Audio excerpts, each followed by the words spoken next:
దావీదు తన ఇంట ఉండి ప్రవక్త అయిన నాతానును పిలిపించి అన్నాడు, నేను దేవదారుమానులతో కట్టబడిన నగరులో నివాసము చేస్తున్నాను. యెహోవా నిబంధన మందసం తెరల చాటున ఉన్నది. దేవుని సన్నిధికి సంకేతమైన ఈ దివ్య మందసం డేరాలో ఉంది. తానేమో అందమైన రాజభవనంలో ఉన్నాడు. దావీదుకు కలిగిన ఈ కోరిక సమంజసమైనది, సరైనది. కాని అది సరైన సమయం కాదు. దావీదు ఆలయం కట్టించకూడదని దేవుడు చెప్పాడు. దేవుడు నిర్ణయించిన కాలమే దావీదుకు అనువైన సమయం. దేవుని సేవ, దేవుని సేవకులు, దేవుని గృహము, వీటిని చూచి అంతకంటే సుఖం మరిగిన రాజు మనస్సాక్షిలో రభస చెలరేగడం గమనార్హం. రాజు ఈ విషయమై తన కోరికను వ్యక్తం చేశాడు. దేవునికి ఆలయం ఉండడం మంచిదే, కాని అది సరైన సమయం కాదు. దేవుడు సరైన కాలంలో, సరైన రీతిలో, సరైన వ్యక్తి ద్వారా పనిచేస్తాడనే పాఠం మనం నేర్చుకోవాలి. దేవుని మందసం ఒక గుడారంలో ఎండకు ఎండి వానకు తడిసిపోతూ ఉంటే దావీదు చూడలేకపోయాడు. నాతాను అన్నాడు, దావీదు రాజా, దేవుడు నీకు తోడై ఉన్నాడు, కాని దేవుని మాట విను. నా నివాసానికి ఒక ఆలయము కట్టించడం నీ చేత కాదు. ఇశ్రాయేలీయులను రప్పించిన నాటి నుండి నేటి వరకు నేను ఒక ఇంటిలో నివాసము చేయక గుడారములో, డేరాలో నివాసమున్నాను. నేనెప్పుడైనా న్యాయాధిపతులలో ఎవరితోనైనా నా కోసం దేవదారుమానులతో దేవాలయం కట్టలేదేమిటి అని ఎప్పుడైనా అన్నానా? నా జనమును మేపేవారే న్యాయాధిపతులు. దావీదు, విను. గొర్రెల కాపరివైన నిన్ను ఇశ్రాయేలీయుల మీద అధిపతినిగా చేశాను. నీవు వెళ్లిన చోట్లనెల్లా నీకు తోడుగా ఉన్నాను. నీ శత్రువులను నిర్మూలం చేశాను. లోకములో నీ పేరును ఘనపరుస్తాను. నా జనులైన ఇశ్రాయేలు జాతిని స్థాపిస్తాను. వారికి ఒక స్థలం ఏర్పాటు చేస్తాను. వారికి అటు ఇటు తిరుగులాడవలసిన పనే లేదు. న్యాయాధిపతుల కాలం మొదలుకొని జరిగినట్లు ఇక మీదట జరగదు. దుష్టులు వారిని శ్రమ పెట్టరు. నీ పగవారిని అణిచివేస్తాను. యెహోవా నీకు సంతతి కలుగచేస్తాడు. నీ జీవితంలో అవసాన కాలంలో నీ సంతతిని నేను స్థాపన చేస్తాను. అతని రాజ్యాన్ని స్థిరపరుస్తాను. అతడే నాకు మందిరం కట్టిస్తాడు. అతని సింహాసనాన్ని నేను నిత్యస్థాపన చేస్తాను. గమనించండి, ఆ రోజుల్లో ప్రజలు గుడారాల్లో నివసించారు. దేవుడు వారిని గుడారంలోనే కలుసుకున్నాడు. వాగ్దత్త భూమిలో ప్రవేశించాక వారింకా గుడారాలలో ఉండాల్సిన పనేమిటి? అయినా దేవుడు ఎప్పుడైనా తనకు ఆలయం కావాలని అడిగి ఉండలేదు.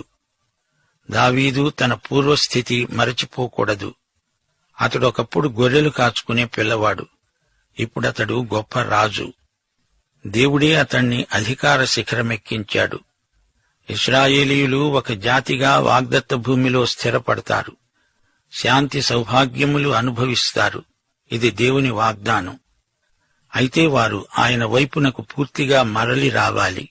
దేవుడన్నాడు, దావీదు, ఆలయం కట్టాలనే నీ కోరిక మంచిదే. అందుకు నిన్ను మెచ్చుకుంటున్నాను. గాని ఆలయం కట్టేది నువ్వు కాదు, నీ కుమారుడు. ఇంతకు ఆలయం కట్టబోయే ఆ వ్యక్తి ఎవరు? దేవుడు మరియకు ఇచ్చిన వాగ్దాన రూపకమైన ప్రవచనం లూకాసు వార్త 1వ అధ్యాయం 31 నుండి 33 వరకు. ఇదిగో, నీవు గర్భము ధరించి కుమారుణ్ణి కని ఆయనకు యేసు అని పేరు పెడతావు. ఆయన గొప్పవాడై సర్వోన్నతుని కుమారుడు అనబడతాడు.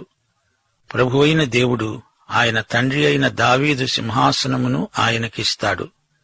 ఆయన యాకోబు వంశస్థులను యుగయుగాలు ఏలుతాడు. ఆయన రాజ్యము అంతము లేనిదై ఉంటుంది. దావీదుతో దేవుడు చేసుకున్న ఈ నిబంధన యేసుక్రీస్తునందే నెరవేరుతుంది. దేవునికి స్తోత్రం. ఇప్పుడు 1 దినవృత్తాంతములు 13 జాగ్రత్తగా వినండి. నేను అతనికి తండ్రినై ఉంటాను, అతడు నాకు కుమారుడై ఉంటాడు. నీకంటే ముందుగా ఉన్నవానికి నేను నా కృపను చూపక మానినట్లు అతనికి నేను నా కృపను చూపక మానను. నా మందిరమందు, నా రాజ్యమందు నేను నిత్యము అతణ్ణి స్థిరపరుస్తాను. అతని సింహాసనము ఎల్లప్పటికీ స్థిరముగా ఉంటుంది. శ్రోతలు, గ్రహించండి. దావీదు ఎన్నెన్నో యుద్ధాలు చేశాడు. ఎందరినో చంపాల్సి వచ్చింది. అతని చేతులు రక్తసిక్తములయ్యాయి. జాతిని సమైక్యపరచాలనే సదుద్దేశ్యంతోనే దావీదు యుద్ధాలు చేయవలసి వచ్చింది. అందుచేత దేవాలయం నిర్మించడానికి అవసరమైన యోగ్యతను దావీదు కోల్పోయాడు. ఆ అర్హత సొలొమోనుకు ఉంది. సొలొమోను రాజ్యంలో శాంతి నెలకొని ఉంది. సొలొమోను కాలంలో జాతి సమైక్యమై ఉంది. గనుకే అతడు అందాల కట్టడం, గొప్ప దేవమందిరం నిర్మించగలిగాడు. దేవుడు దావీదుకు చేసిన వాగ్దానాలు తూచా తప్పకుండా నెరవేరాయి, నెరవేరుతాయి. అది సరే, దేవుడు దావీదుతో నిత్య నిబంధన చేసుకున్నాడు గదా. మరెందుకు ఈ లోపుగా ఇశ్రాయేలీయులు చెరగొనిపోబడ్డారు? వాగ్దత్త భూమికి వారెందుకు దూరమైపోయినట్లు? అసలు సంగతి ఏమిటంటే, దావీదీయ వాగ్దానంలో 2 భాగాలున్నాయి. మొదటి భాగం షరతులతో కూడినది. దావీదు వంశీకులు దేవుని కట్టడలు గైకొన్నంత వరకు, వారు దేవుణ్ణి మహిమపరుస్తున్నంత వరకు వారు పరిపాలిస్తారు. రెండో భాగం నిర్నిబంధమైనది. దావీదు వంశీకుడే దావీదీయ సింహాసనానికి హక్కుదారుడు. దావీదు కుమారుడు అన్నప్పుడు ఈ ప్రవచనం అంతిమ నెరవేర్పు మెస్సియా అయిన క్రీస్తునందే. దావీదు నుండి యేసుక్రీస్తు వరకు ఈ నిబంధనలోని 2 విభాగాలు ఎలా నెరవేరుతూ వచ్చాయో మా శ్రోతలు జాగ్రత్తగా పరిశీలించాలి. 16వ వచనం నుండి, రాజైన దావీదు వచ్చి యెహోవా సన్నిధిలో కూర్చుండి ఈలాగు మనవి చేశాడు. దేవా యెహోవా, నీవు నన్ను ఇంత హెచ్చించటానికి నేను ఎంతటి వాడను? నా ఇల్లు ఏమాత్రపుది? దేవా, ఇది నీ దృష్టికి స్వల్ప విషయమే. నీవు రాబోయే బహుకాలము వరకు నీ సేవకుని సంతతిని గూర్చి సెలవిచ్చి, ముఖాముఖిగా మాట్లాడి, దయపాలించి, నాతో మాట్లాడి, నా సంతతి ఘనత చెందుతుందని మాట ఇచ్చావు. గమనించండి, దేవుని ఎదుట దావీదు తనను తాను తగ్గించుకున్నాడు. నీ దాసుడనైన నేను నీతో ఏమని మనవి చేసుకోవాలి? నాకు ఘనత కలుగబోతోంది అన్నావు. నీవు నీ దాసుణ్ణి ఎరుగుదువు. నీ చిత్తప్రకారమే నా పట్ల ఇదంతా చేశావు. దేవా, మేము నీ నోట విన్నదంతా నిజం. నీ వంటివాడు ఎవడూ లేడు. నీవు తప్ప మరే దేవుడూ లేడు. నీ జనులైన ఇశ్రాయేలీయుల వంటి జనము భూలోకమందు ఏది? ఈజిప్టు నుండి వీరిని విమోచించి తెచ్చావు. వారి ఎదుట నుండి అనేక జనములను తోలివేశావు. నీ పేరు విని అందరూ ఎంతో భయపడుతున్నారు. నీ స్వంత జనులయ్యేట్లు వారిని విమోచించడానికి దేవుడవైన నీవు బయలుదేరావు. వారు నిత్యము నీ జనులై ఉండాలని నీ కోరిక. యెహోవావైన నీవు వారి దేవుడవు.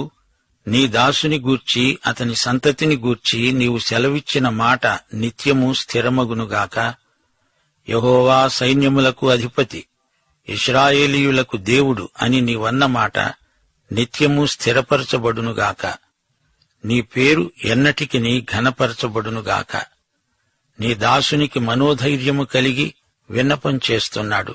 సంతతి దయచేస్తావని నీ దాసునికి తెలియచేశావు గదా. యెహోవా, నీవు దేవుడవై ఉండి ఈ మేలు దయచేస్తానని సెలవిచ్చావు. ఇప్పుడు నీ దాసుని సంతతి నిత్యము నీ సన్నిధిలో ఉండునట్లుగా దానిని ఆశీర్వదించడానికి అనుగ్రహించి ఉన్నావు.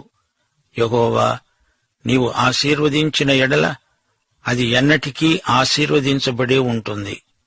గమనించారా? ఈ ప్రార్థనలో దావీదు ఎంతో దీనుడై దేవునితో మాట్లాడుతున్నాడు. దేవా, నేను ఏ పాటివాడనయ్యా? నన్ను ఇంతగా హెచ్చించావంటే అది నీ కృపే అంటున్నాడు. దేవుడే రాజు. దావీదులాగే మనం కూడా వినయంతో దేవుని ఎదట మనల్ని మనం తగ్గించుకోవాలి. దేవా, నీ వంటి దేవుడెవరూ లేడు అంటూ దావీదు దేవుణ్ణి మహిమపరుస్తున్నాడు. గమనించాలి, బబులోను చెర నుండి తిరిగి వస్తున్న ఈ ప్రజలకు ఈజిప్టు నుండి వారిని దేవుడు ఎలా బయటికి నడిపించింది చెప్పినప్పుడు గత చరిత్రలోని పూర్వీకుల అనుభవాలకు వారెంతో ఆశ్చర్యపోయారు. దేవుని వాగ్దానాలు, దేవుని కనికరము, కృప, దేవుని కాపుదల స్మరించుకుని వారెంతో ఆదరణ పొందారు. మెస్సియా తన సంతతిలో నుండే రాబోతున్నాడని విన్నప్పుడు దావీదు ఎంతో ఆశ్చర్యపోయి ఉండవచ్చు. ఇది ఎంత గొప్ప కృప, కనికరం! మన మంచితనాన్ని బట్టి కాదు, ఇదంతా ఆయన విశేష కనికరమే, మరేదీ కాదు. దావీదు దేవుని వాగ్దానం మీద నిలువబడి ఉన్నాడు. అతనికి చలనం లేదు, స్థిరమైన పునాది అతనికి ఉంది. దేవునికి స్తోత్రం. ఇప్పుడు మనం 1 దినవృత్తాంతములు 18వ అధ్యాయంలోకి వచ్చేశాము. ఈ అధ్యాయంలో దావీదు రాజ్యం స్థిరపరచబడింది. దావీదు ఫిలిష్తీ ప్రాంతాన్ని జయిస్తాడు. మోయాబుపై విజయం, హమాతుతో సమాధానం, అమ్మోను, అమాలేకు, ఎదోములపై దిగ్విజయం, దావీదు రాజ్యంలోని పరిస్థితులు, దావీదుతో ఉన్న అధిపతులు మొదలైన విషయాలు ఇందులో ఉన్నాయి. వినండి 1వ వచనం నుండి. ఇదంతా జరిగిన తరువాత దావీదు ఫిలిష్తీయులను జయించి వారిని లోబరిచి గాతు పట్టణాన్ని, దాని గ్రామాలను ఫిలిష్తీయుల వశంలో ఉండకుండా వాటిని పట్టుకున్నాడు. అతడు మోయాబీయులను జయించగా వారు దావీదుకు కప్పము కట్టేవారయ్యారు. మోయాబు సైన్యంలో 3/2 మందిని హతం చేశాడు. దావీదు వంశానికి చెందిన మహిళ రూతు మోయాబీయురాలే. అసలు ఈ యుద్ధాలు ఎందుకు వస్తాయంటారు? వీటికి మూలమేది? యాకోబు పత్రిక 4వ అధ్యాయం 1-2 వచనాలలో దీనికి జవాబు ఉంది. వినండి. మీలో యుద్ధములు, పోరాటములు దేని నుండి కలుగుతున్నాయి? మీ అవయవాలలో పోరాడే మీ భోగేచ్ఛల నుండే గదా.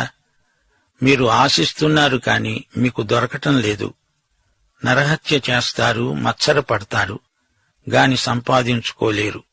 పోట్లాడతారు, యుద్ధం చేస్తారు గాని దేవుణ్ణి అడుగనందున మీకేమీ దొరకదు. ఇది సంగతి. యేసు ప్రభు ఈ లోకానికి వచ్చి ప్రకటించాడు. లూకాసు వార్త 11వ అధ్యాయం 21-22 వచనాలు. బలవంతుడు ఆయుధాలు ధరించుకున్నవాడై తన ఆవరణాన్ని కాచుకునేటప్పుడు అతని సొత్తు భద్రంగానే ఉంటుంది. అయితే అతని కంటే బలవంతుడైన ఒకడు అతని పైబడి జయించినప్పుడు అతడు నమ్ముకున్న ఆయుధాలన్నిటినీ లాక్కొని అతని ఆస్తిని పంచిపెడతాడు. 1000 ఏండ్ల పరిపాలన వచ్చే వరకు ఈ పోరాటం తప్పదు. సమాధానకర్త అయిన అధిపతి యేసు వచ్చే వరకు ఈ యుద్ధములు లేకుండా పోవు. మానవుడు పాపం చేయగానే దేవుడేమన్నాడు? ఆదికాండం 3వ అధ్యాయం 15వ వచనం, నీకు స్త్రీకి, నీ సంతానానికి ఆమె సంతానానికి వైరం కలుగజేస్తాను. అది నిన్ను తలపై కొడుతుంది, నీవు దాన్ని మడిమె మీద కొడతావు. ఈ భూమి మీద నుండి పాపం అంతరించే వరకు ఈ వైరం తప్పదు. రోగం పాపమే, దాని లక్షణం యుద్ధం. పాపానికి నీతికి మధ్య ఎడతెగని మహాసంగ్రామం జరుగుతూనే ఉంది. దావీదు యుద్ధాలు చేయవలసి వచ్చింది. ఇశ్రాయేలు పక్షాన, దేవుని పక్షాన దావీదు యుద్ధాలు చేశాడు, చేయక తప్పలేదు. సోబారాజును హమాతు వద్ద ఓడించాడు. సిరియనులను 22,000 మందిని హతం చేశాడు. 6వ వచనం, దావీదు సిరియా సంబంధమైన దమస్కులో కావలి సైన్యాన్ని ఉంచాడు. సిరియనులు దావీదుకు కప్పం కట్టే సేవకులయ్యారు. ఈ విధంగా దావీదు పోయిన చోట్లనెల్లా యెహోవా అతనికి సహాయము చేస్తూ వచ్చాడు. కొల్లగొట్టిన బంగారు డాళ్లను దావీదు యెరూషలేముకు తెచ్చాడు. విస్తారమైన ఇత్తడి కూడా తెచ్చాడు. ఇంకా ఎంతో బంగారం, వెండి, ఇత్తడి హమాతు రాజు నుండి, ఇతర రాజుల నుండి సేకరించి ఆ పాత్రలను యెహోవాకు ప్రతిష్ఠించాడు. దావీదు శత్రురాజుల నుండి గుర్రాలను ఎక్కువగా తీసుకోలేదు. గుర్రాలను స్త్రీలను ఎక్కువగా సమకూర్చుకోకూడదని యెహోవా ఆజ్ఞ. సొలొమోను గుర్రాలను సమకూర్చాడు. తండ్రి కొడుకులిద్దరూ స్త్రీలను బహుభార్యలను పోగుచేసి 200 యెహోవా ఆజ్ఞను మీరారు. ఈ విధంగా విస్తారమైన బంగారం యెరూషలేముకు తేబడింది. సొలొమోను కట్టబోయే మందిరానికి కావలసిన వెండి, బంగారం, ఇత్తడి ముందుగానే దావీదు సమకూర్చాడు. గమనించాలి, దావీదు జైత్రయాత్ర యేసుక్రీస్తు అఖండ విజయానికి ప్రవచనం. దావీదు యుద్ధ విజయం, శాంతి రాజ్యం ఈ రెండు యేసు రాజ్యంలో సమగ్రంగా నెరవేరుతాయి. విశ్వాసం ద్వారా యేసుతో నిత్య సంబంధం పెట్టుకోవడం మనకు శ్రేయస్కరం. ఒకానొక రోజు మనం యేసుతో పరిపాలిస్తాము, ఆయన మహిమను పంచుకుంటాము. 11వ వచనం. తోహు అనే రాజు నుండి దావీదు ఈ సొమ్మును స్వీకరించి ఏమి చేశాడు? వాటిని దేవునికి ప్రతిష్ఠించాడు. అంతా దేవునిదే. దేవుడిచ్చింది దేవునికే ప్రతిష్ఠించాలి అని దావీదు ఆలోచన. 13వ వచనం. దావీదు విజయం వెంబడి విజయం సాధించాడు. అవిశ్వాసులు ఏమనుకుంటారు? మేమే మా శక్తి సామర్థ్యాలను బట్టి ఇది సాధించాము, మా అదృష్టం కలిసి వచ్చింది అని. ప్రియ శ్రోతలారా, మనకు అలాంటిదేదీ లేదు. అంతా దేవుని కృప, ఆయన తోడ్పాటు, ఆయన సహాయం, అంతే. దావీదులాగే మనము మన విజయాలలో మన దేవుణ్ణి మహిమపరచటం నేర్చుకోవాలి. ముగింపులో 17వ వచనం. యెహోయాదా కుమారుడైన బెనాయా కెరేతీయులకు పెలేతీయులకు అధిపతి అయి ఉన్నాడు. దావీదు యొక్క కుమారులు రాజుకు సహాయకులు. ఈ కెరేతీయులు, పెలేతీయులు అన్యదేశాల నుండి వచ్చిన సైనికులు. సౌలు నుండి పారిపోయిన సందర్భంలో దావీదుతో వీరు చేరారు. దావీదుతో అలాగే ఉండిపోయారు. వీరు దావీదుకు అంగరక్షకులై సేవ చేశారు. ప్రియ శ్రోతలారా, దావీదు చేసిన యుద్ధాలు ఎన్నెన్నో. మనమంతా ఇప్పుడు ఆధ్యాత్మిక మహాసంగ్రామంలో ఉన్నాము. సర్వాంగ కవచం ధరించుకుందాము. సత్యమనే దట్టి, నీతి అనే మైమరువు, సమాధాన సువార్త వలననైన సిద్ధమనస్సు అనే జోడు, విశ్వాసమనే డాలు, రక్షణ శిరస్త్రాణం, దేవుని వాక్యమనే ఆత్మ ఖడ్గం. జయం మనదే, అంటే ప్రభువుదే. దైవాశీస్సులు.